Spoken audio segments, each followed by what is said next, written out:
welcome to this very special episode of Heaty Now Hangouts with me, Ankita Saxena. Well, today I'm in conversation with the OG of the startup world. From his first foray into the cable TV business in India, to toothbrush manufacturing, to setting up one of the first corporate studios in India with UTV, and now with one of the leading edtech platforms, UpGrad's, Ronnie Screwvala is a man who wears many hats. Hi Ronnie, thank you so much for taking the time out and joining us on Heaty Now Hangouts. Happy to be here. Ronnie, you're the OG of the startup world. You have done it all. You start. And OG is a word for just. OG is the original gangster. Original gangster. Okay, yeah. fine. Come on. Like the Don, the mafia. Yes, you are the OG because you started out at a time where there was no PE funding. Yes. There was no bank debt to startups, and you started out with diverse, trailblazing business verticals. Whether it is getting into cable TV or starting one of the first studios in India with UTV, toothbrush manufacturing, if you will, and now with UpGrad's. Yeah. What was the thought process, the conviction behind starting such diverse businesses? And if you were 22 again today, what will be your thought process or what will be your vision? So always at any given stage, the conviction first is in yourself. Then necessarily next is the idea. Okay. So that particular point in time, if I take cable TV, what cable TV was at the time at which I started it would be a little bit what's happening in the digital revolution, whether it's in media or whether it's happening in the e-commerce space or whether it's happening everything else. To me, it's a similar revolution, maybe not as dynamic as what AI is doing to the world today. So at that particular point in time, the very fact that one was going to open up a new sector. So in each of the businesses, I think it was more about how could one be very innovative, very disruptive, and look at something to solve for scale.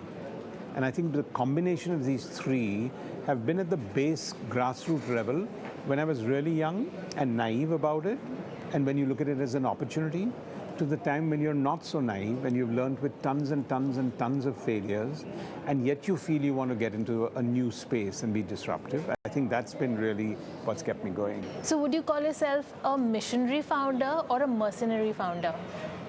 Yeah, that's a good question. I think you need to be missionary in your mind and you need to be mercenary in your actions. But they're both very, very strong words, so they can be easily viewed negatively. So I just want to be, if you're too missionary, the chances of you being open to feedback and understanding what goes on in the outside world. So I think missionary is phenomenal, but you become a recluse in many ways. And look, some people make it as being missionary. And so an Elon Musk and a Steve Jobs could still do that. But we should not fool ourselves that everybody's in that category. Yeah. And if you start wanting to be as missionary as that, which means take no feedback, that's a bad.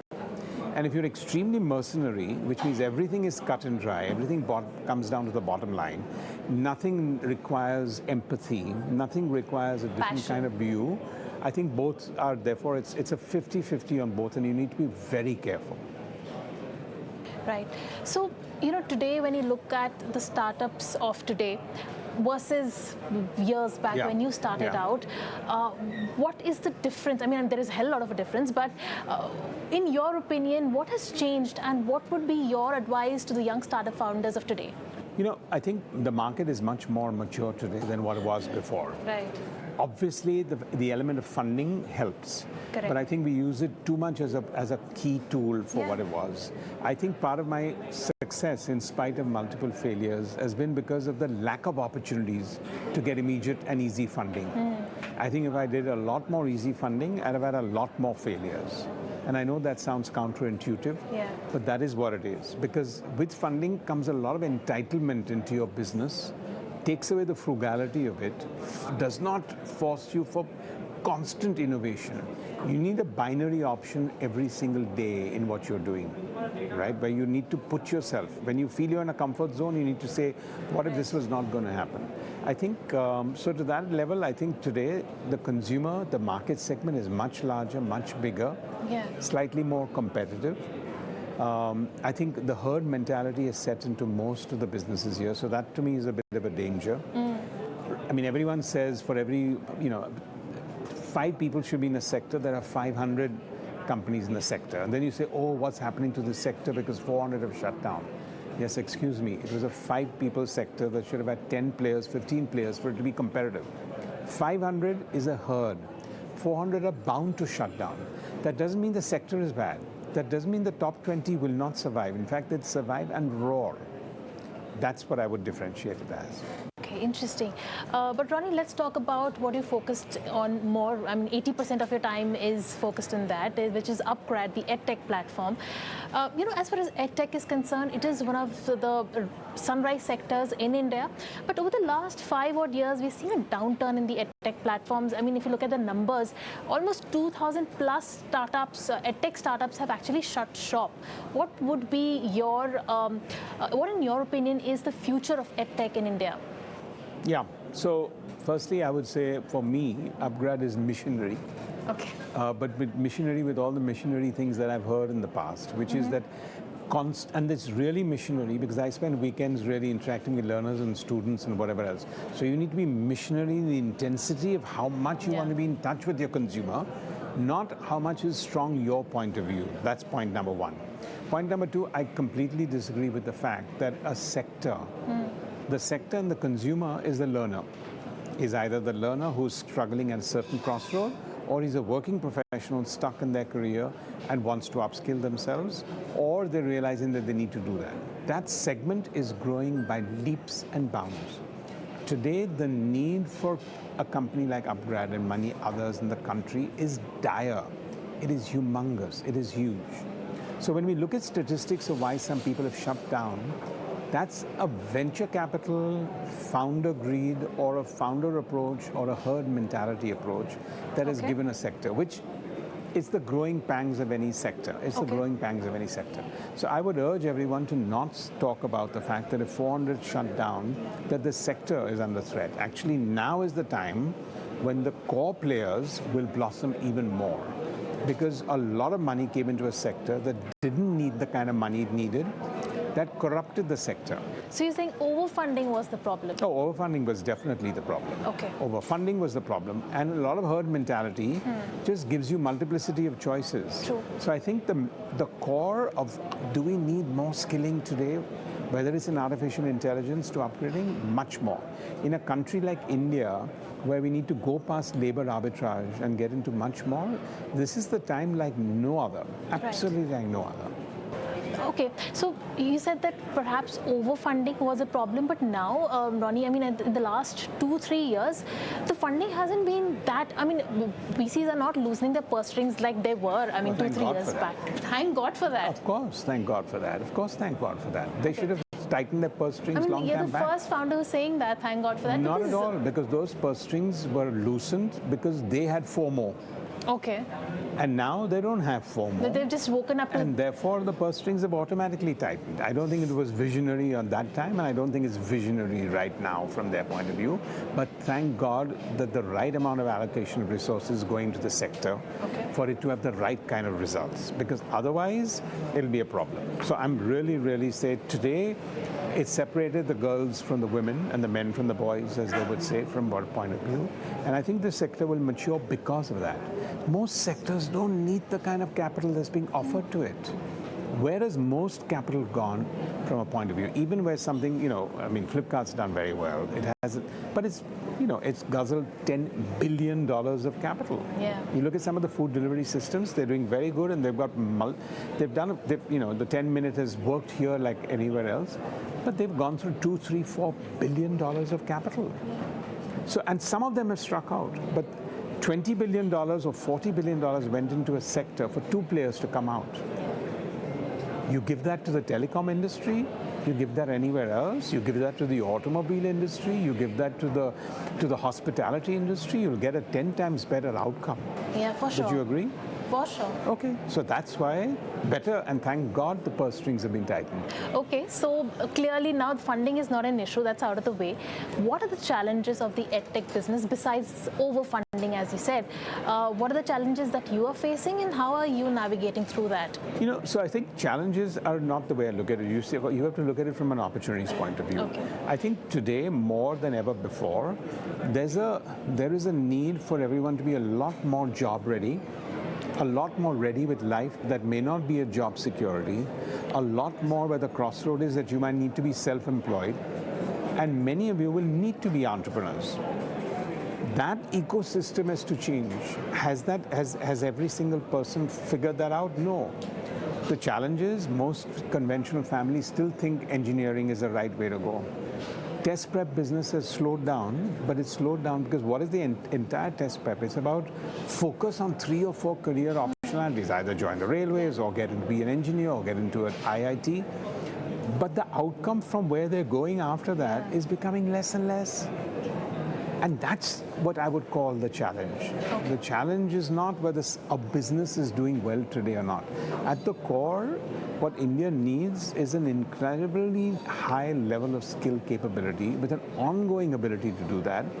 How many companies can do that? We need 100 UpGrad's to do that. We don't need 4 UpGrad's to do that. That doesn't mean there needs to be a gold rush for it. And again, the herd mentality, I didn't mean it in that sense. But there is so much to be done in this sector. And the main part here is what I defined before. Okay. So let's talk about the buzzword or the game changer in any sector, perhaps, AI.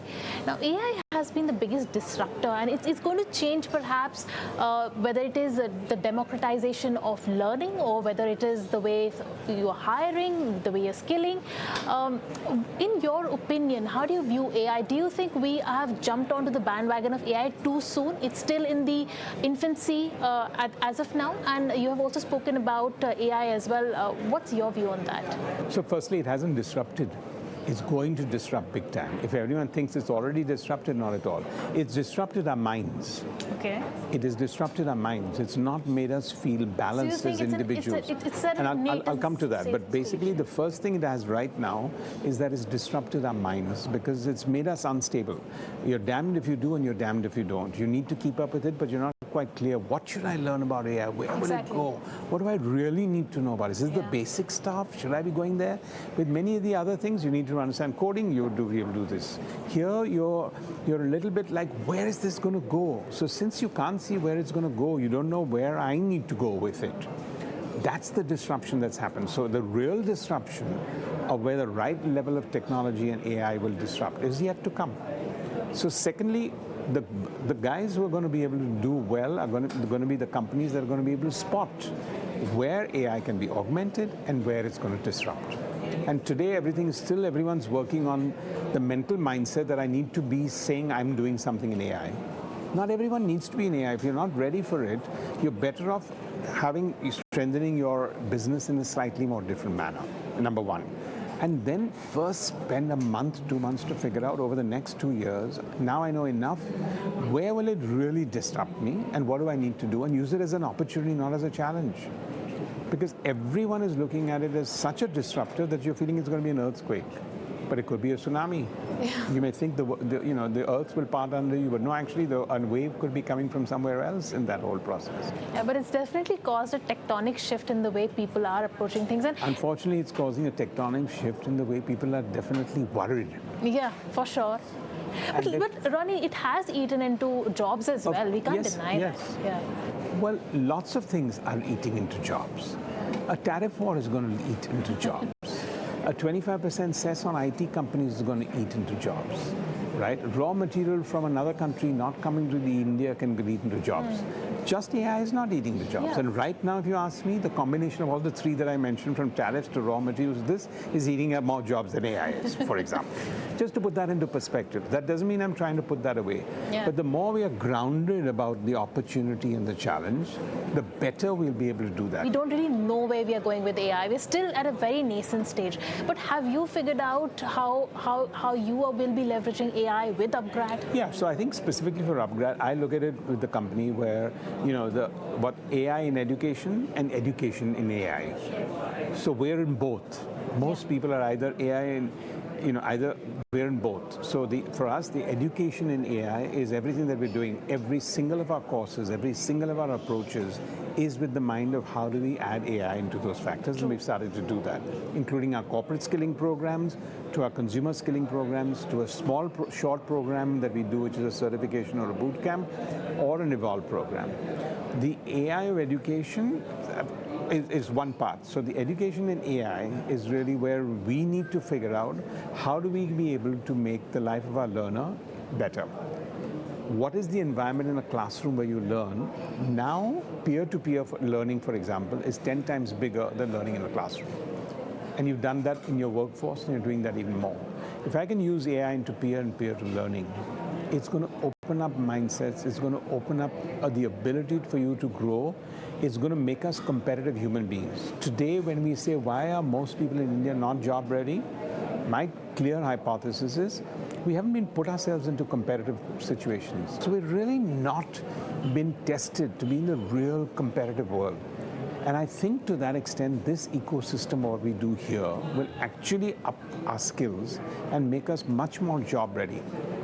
Okay, so Ronnie, if you had to talk about the levers of growth, say 4 levers of growth that will perhaps take the next leg of edtech business in India, what would they be? Would AI be one of them?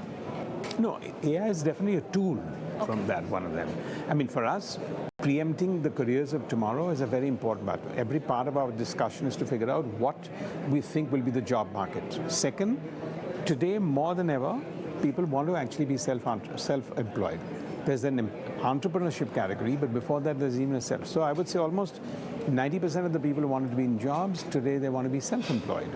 So out of the 90%, 20, 30% actually saying, don't worry, I want to. So the question is, how do I raise aspiration levels for people to feel, I don't need to take a course because I wanted to suddenly go from a 10 lakh salary to a 15 lakh salary, but I want to do it because I want to top up. That's also a very important part. So the fact of how do I build a reservoir is important. So I would say number one, definitely the ability to forecast careers for tomorrow. Second is, yes, how to use the AI in education and the education of AI. Third is affordability, whether we like it or not, right? Accessibility and affordability in the whole sense of this next level of education, because education, most people think it's the curriculum education. Yeah. Most of what we're doing is non-curriculum in the sense of the upskilling. And the fourth, I think, is where corporate and corporates have to come into the play. Right now, the consumer is paying for his own learning. Corporates should be understanding that that's an investment, is not an L&D budget anymore. We've spoken about UpGrad, we've spoken about, let's talk about something that you've been synonymous with always, the movie business. Now it's a hobby, RSVP is... Well, I would rather call it the media business, because I think people understand that, I understand movies is this thing, but at the time at which we were at our peak, we had 10 broadcast channels, we had a movie studio, which was one of it, and movies was about 25% of the business of UTV at that stage. True. But I want to talk to you about the fact that perhaps the audience is back in the theatres this year. I mean, we have seen theatres go through a lull. I mean, it was, of course, COVID and then burgeoning OTT platforms, but the audience seemed to be coming back to the studios, to the theatres, I beg your pardon. Do you see now that perhaps investment in a theatrical release is something that you would look at than an OTT release? See, I think we need to break this up, because firstly, it's a personal choice, right? For a lot of for a lot of front of camera actors, she or he would prefer to have a larger screen because they build a different kind of a brand approach. So it's a personal preference. But if you ask me today what the trends are, I think the trends are getting dissipated in any case, because you've got a strong story, it needs to be told. First, I would say today, if you ask me, I think the context of just a theatrical release is a little bit in everyone's mind. And if you ask me today, the trend is today, I think if I have a story to be told, it has to reach out to the right kind of people, and the commerce has to make sense. So I think if that means that an OTT is the right place for the ability for me to tell a story that I want to tell, that is not dependent on a Friday night success for it to be a thumbs up or a thumbs down, and for a good story to be made unnecessarily like a flop story, because actually it's a good story. Yeah. I'd rather put it on OTT, because then it'll catch and go forward. Okay. So I think people need to be a little bit more objective and a little bit more approach, because you've got that optionality now. Not every movie, not every story that's being told or created or a movie, people are going to spend the time. The younger generation doesn't have the patience. Exactly. And look, in India, the movie-going experience, unfortunately, is a 3-hour movie-going experience, because the shows start a little late. There's 22 minutes of ad commercials in the middle. Who wants to sit through a 22-minute interval? Nobody has the patience to do that. Therefore, they'll be a lot more selective. Ronnie, let's talk about another aspect of you, which is the philanthropic side. You've been associated with philanthropy from a very early age when you were a very young startup founder, and you're now passionately invested in the Swadesh project. Give us some color on what's next for Swadesh. So, yes, I mean, it is my favorite topic from the point of view that I'm very proud, actually. One of the few things I'm really proud about is that I started the context of giving back at a very early stage, which is in my 20s, which is because most people feel you either need gray hair or a bank balance, and I think you don't. So I think that definitely has been a great leveler for me. So I think in the overall scheme of what I think needs to be done, that was definitely one. I think the ability for us today, I found you need to be an execution foundation. So if you're really giving back, you need to be deeply involved. That's my sense. But a lot of people can't afford to be deeply involved and would just like to cut a check. There's nothing wrong with that. But I think if you're really excited about giving back, it has to come from a DNA where you need to be involved. For example, when we are working on our water projects, after we found water, which is a very, very difficult thing to find with spring water, but that one motor that you needed an electrical point, which sometimes took 6 months, and the whole finding of the water would have taken 3 months. But today with solar, I don't need that approach. So I think those are some of the things that have really been great. We let you go. We are a show for the startup founders. And since you're the OG, we've already declared you the OG. What would be your advice to the young startup founders who are perhaps watching? What have been your biggest learnings and your biggest hits and misses and your learnings from them? I think I've been really fortunate and blessed that I've failed multiple times. I think and I wasn't afraid of it the first time. The first time wasn't that bad. The second time wasn't that bad. I think my worst failure is yet to come. So I think we over-dramatize that thought process. So I think that one to me is very, very important for people. Consider my ratios of about 8 failures to 2 successes. And I think I'm very proud about that, because what it has allowed me to do is that every time I fail, whatever that may be, that's a minus 1x. But because I'm failing a lot more often, my ability to have an upside when it really works is 20x and 30x. Otherwise, if I was failing less, I would take less risks. That means my upsides will also be 2x or 3x. And then at the end of a 10-year report card, you don't come out too well. But if you get minus 8x from 8 failures at 1x each, but your 2 successes are 20x, that's plus 40 and minus 8, that's a plus 32. But if I do 4 failures and 6 successes and each one is an X, I'll have a plus 2. So that's a lot of math. So which one is better from that perspective? So I think that would be one. And the second one is today everyone has put a lot of too much pressure on the timing. I want to list my company in 4 years. I want to sell my company in 4 years. I want to do this in 2 years. Or I'm going to give myself about 3 years. If it doesn't work, I'm going to go back to a job. Yeah. Nothing works with timing. You're either in it for life or you're not at all. Interesting. Thank you so much, Ronnie, with those closing comments. It was a pleasure to have you on the show. Very Lovely. Insightful Thank conversation. You. Thanks. Very nice conversation. Thank you very much for your incisive comments.